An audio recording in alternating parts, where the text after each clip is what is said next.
नमस्कार दोस्तों, जैसा कि आज माननीय योगी आदित्यनाथ जी ने 76 परिवारों को उनके घरों की चाबी सौंपी है। तो मैं भी न्यूज़ देख रहा था और उसमें जब जब पूरी डिटेल जानी तो उसमें ये जान के आपको आश्चर्य होगा या जानना चाहिए, क्योंकि मेरे अनुसार जो मैं भी जितने दिनों से ये सारी चीज़ों को देख रहा हूँ, ऐसा कोई दूसरा उदाहरण आपको नहीं मिलेगा। यह अतीक अहमद ने जो कब्जा कर रखा था ज़मीनों का, उन ज़मीनों पर सरकार ने घर बनाकर गरीब लोगों को दिया है और 76 घर दिए गए। हर तरह का जो आप देखोगे सरकारें स्कीम चलाती है जिसमें कि गरीबों को घर दिया जाता है। जैसे प्रधानमंत्री आवास योजना में अभी तक 4 करोड़ घर बने जो गरीबों को दिए गए हैं। इसके अलावा पहले की सरकारें भी बहुत तरह की घर बनाकर देने की स्कीम चलती थी, लेकिन वो जो सारी स्कीम है और ये जो हुआ है, ये दोनों में बहुत अंतर है। आप समझिए कि जैसे हम शासन और प्रशासन की और एक अपने मुख्यमंत्री और प्रधानमंत्री के जब कल्पना करते हैं कि किस तरह का होना चाहिए, तो उसका ये एक बहुत ही अच्छा एग्जाम्पल है।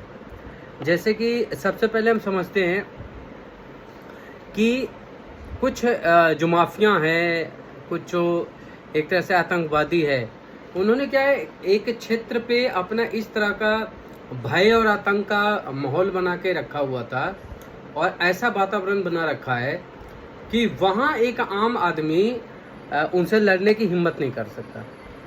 इस तरह के लोग पिछले 10-10 सालों से 20 सालों से एक तरह से उनकी जो राजनीतिक पैठ रही है और उसके बल पर उन्होंने जो गुंडागर्दी का माहौल बनाया, उसके बाद आम आदमी के लिए उनसे लड़ना तो बहुत ही मुश्किल काम था। और इस वजह से हुआ क्या है, इन्होंने जिसकी भी चाहिए उसकी ज़मीन इन्होंने कब्जा कर ली। इवन सरकारी ज़मीन पे भी इन्होंने कब्जा कर लिया।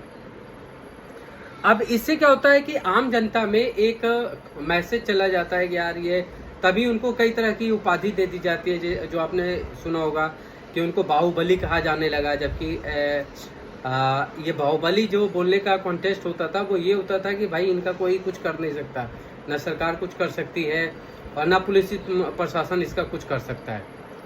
इन्होंने जो अपने समय में जो ये सारी चीज़ें करी, फिरौती, अपहरण, हत्या, इन सबों का कोर्ट में केस चलते हुए 30-30, 40-40 साल के बाद डिसीजन आ रहा है और बहुतों में तो गवाह नहीं मिल रहा है। क्यों? गवाह कौन देगा भाई? सबको अपनी जान की चिंता है और दूसरा जो सरकार का संरक्षण है उनको। अब इस वजह से इस तरह के लोगों ने जो एक परसेप्शन क्रिएट किया था आम जनता के मन में, सबसे पहले ये जो योगी जी ने किया है उससे परसेप्शन बहुत बड़ा चेंज होता है। पहले ही इस तरह के लोगों पे लगातार हो रही कार्रवाई, चाहे उनका इनकाउंटर हो, चाहे उनकी संपत्तियों को अटैच करना हो और कोर्ट से सज़ा दिलाना हो, ये सारी चीज़ें तो हो ही रही थी। लेकिन अब उसी के मतलब शहर में और उसी का जहाँ ये भय का माहौल बना हुआ था, वहाँ उसी की ज़मीन पर जो उसने कब्जा कर रखी थी, हालांकि उसकी वो थी नहीं, लेकिन जब तक कब्जा कर रखी तब तक तो उसी की मानी जा रही थी, उसी पे मकान बना के और इन गरीबों को दिया जाना, ये क्या करता है, दूसरा जो पहला वाला परसेप्शन था उस परसेप्शन को तोड़ने का काम करता है। एक जनता में एक बहुत ही पॉजिटिव मैसेज जाता है कि सरकार आपके साथ है और दूसरा दोनों लोगों को मैसेज आता है। एक तो इस तरह के जो गुंडे और माफिया हैं उनको एक मैसेज जाता है कि इस तरह का अगर तुम हरकत अब करोगे तो अब ये चलने वाला नहीं है। खास करके उत्तर प्रदेश में तो ये एक बहुत बड़ा मैसेज जाता है। आए दिन आप जो खास करके यूपी में रह रहे होंगे वो इस चीज़ को अनुभव भी करते होंगे कि इस तरह के जो बहुत सारे जो आप 2017 के पहले जो इस तरह के जो बहुत सारे अपने आप को गैंगस्टर और जो समझते थे बाहुबली, अब आप देखोगे वो अपने क्षेत्र में बहुत शांति से रहते हैं, किसी को परेशान नहीं करते हैं, क्योंकि उनको भी डर लगता है कि अगर किसी तरह एक भी केस मुकदमा या प्रशासन की नॉलेज में आ गया तो उनका पूरा कुंडली खुल जाएगा। तो इस तरह के लोगों को एक तो मैसेज चला गया कि भैया अपना ठीक से जीवन यापन शुरू कर दो। दूसरा, आम लोगों में भी दूसरा जो इन लोगों को घर दिया गया बना के, तो एक तो बहुत अच्छा ये मैसेज गया कि भाई गरीब लोगों को घर मिला, 76 परिवारों को घर मिलना ये कोई छोटी मोटी बात नहीं है। और उसके बाद लोगों में एक बहुत अच्छा मैसेज जाता है कि आप अपना सही से जीवन यापन करिए, इस तरह के गुंडे बदमाश का अब कुछ औचित्य नहीं रहा, और सरकार जो है और प्रशासन ये अब एक तरह से राज्य को चला रही है।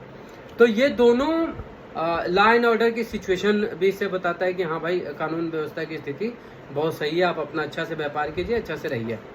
तो ये जो कदम है ना, ये बहुत सराहनीय कदम है, और इस तरह का आपको कोई दूसरा एग्जाम्पल याद नहीं होगा, अगर है तो ज़रूर बताइएगा, कमेंट कीजिएगा। पर ऐसा कोई दूसरा उदाहरण तो मेरी नज़र में नहीं है कि इस तरह के माफियाओं की जो इन्होंने कब्जा कर रखी थी उसका ज़मीन लेकर उस पर घर बना के लोगों को हैंड ओवर करना।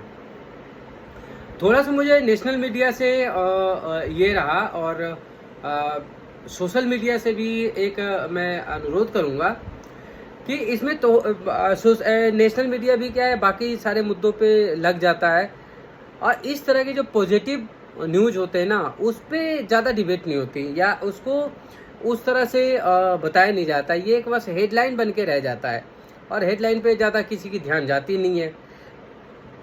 तो नेशनल मीडिया को भी चाहिए कि भाई आज के टाइम में खाली निगेटिव न्यूज और खाली एक पॉलिटिक्स का न्यूज चलता है, इसके साथ साथ इस तरह के जो अच्छे काम हो रहे हैं ना उसको भी डिबेट में बताए, और ज़्यादा समय देकर इसको भी थोड़ा ज़्यादा समय दिया जाए। क्योंकि आप आसपास परिवेश में देखें, हर जगह देखें तो बहुत सारी चीज़ें घटित हो रही है, और ज़्यादातर नेगेटिविटी ही एक तरह से दिखाई देती है। तो इस तरह का अगर कुछ पॉजिटिव हो रहा है तो उसको भी उतने ही तत्परता और उतने ही ढोल बजाकर बताने की ज़रूरत है। और साथ ही सोशल मीडिया पे भी इसको उतना तवज्जो नहीं दिया गया, जबकि शायद इसमें यही हुआ है कि सबने शायद यही समझा है कि प्रधानमंत्री आवास योजना में जो केंद्र सरकार और राज्य सरकार पैसा देकर जो बनाकर गरीबों को दे रही है, तो सबको लगा शायद कि ये उसी कॉन्सेप्ट में गया है, तो इसीलिए शायद वो बड़ा नहीं बन पाया। लेकिन इसमें ये एक चेंज था जो मैंने आपको बताया कि अतीक अहमद की कब्जा की हुई ज़मीन को ही छुड़ा के उसी की ज़मीन पर घर बना के इन लोगों को दिया गया है। तो इसमें ये चेंज था जो बताना बहुत ज़्यादा ज़रूरी था। तो कोई भी सरकार अगर अच्छा काम कर रही है तो, और ख़ास करके अगर गरीब के और एक इस तरह के समाज के लिए काम कर रही है, तो उसको ज़रूर बताना चाहिए और उसका उनको क्रेडिट दिया जाना चाहिए। तो योगी जी को जो जिस तरह से वो चला रहे हैं भाई, उनको सैल्यूट करने का है। जय हिंद, जय भारत।